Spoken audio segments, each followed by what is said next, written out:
One Day One Shiroh Rasulullah. Bagian 3. Si penguasa Yaman.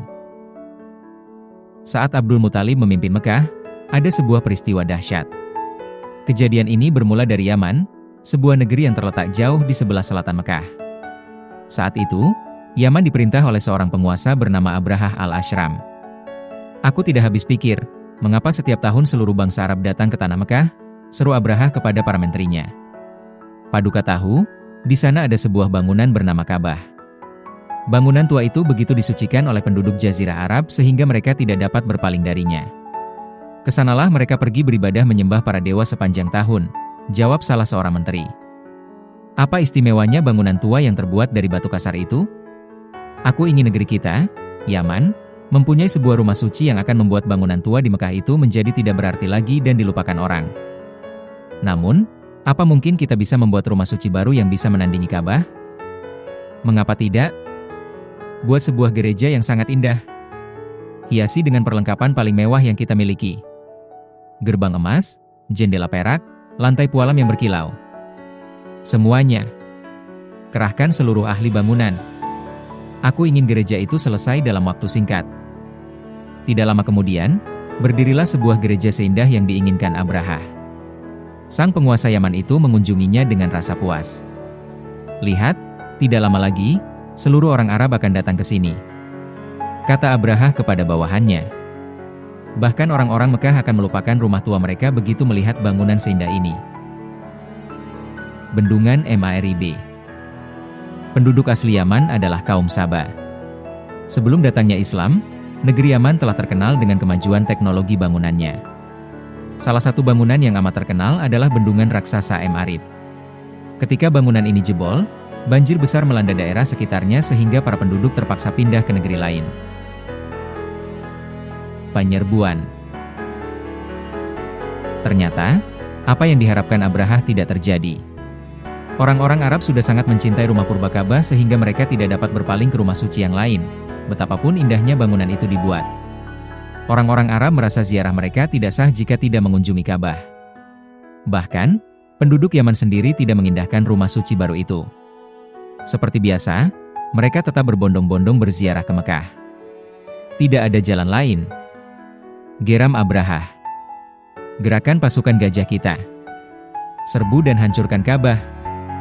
Aku sendiri yang akan memimpin. Jika bangunan tua itu hancur dan rata dengan tanah, orang-orang Arab tidak akan punya pilihan lain selain datang ke tempat kita. Sang penguasa Yaman memang ditakuti orang karena pasukan gajah yang dimilikinya. Abrahah sendiri naik di atas gajah yang paling besar dan kuat. Maju, perintahnya. Trompet pun membahana dan bumi seolah-olah pecah oleh gemuruh pasukan yang maju ke medan perang. Mendengar keberangkatan pasukan ini untuk menghancurkan Ka'bah, penduduk Jazirah Arab terkejut. Walaupun tahu pasukan Abrahah begitu kuat, jiwa kepahlawanan orang-orang Arab menjulang tinggi di hadapan musuh.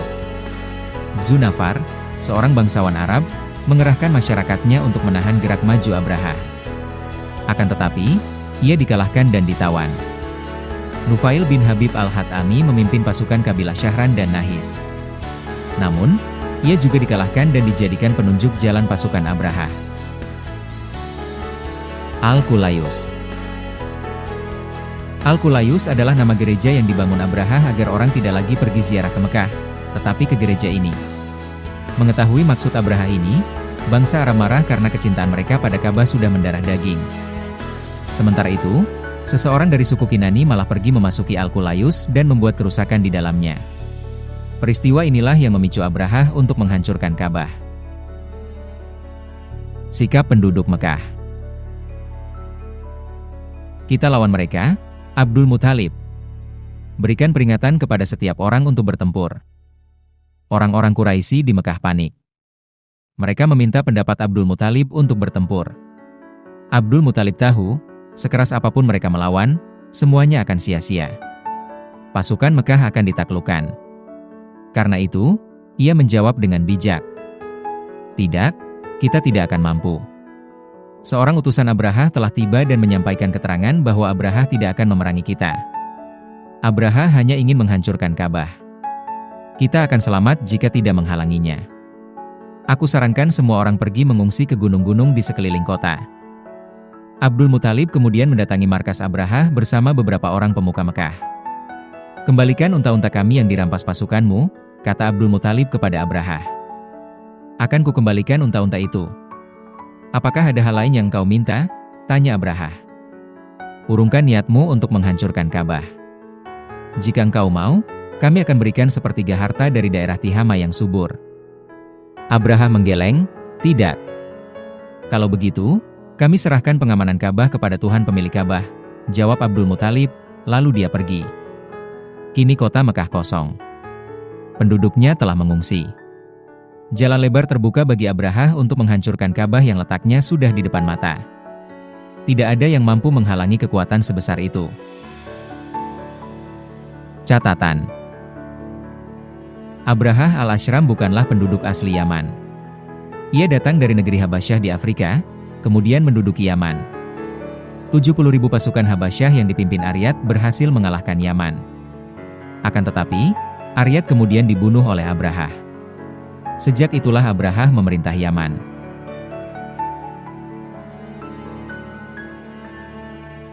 Kehancuran Abraha.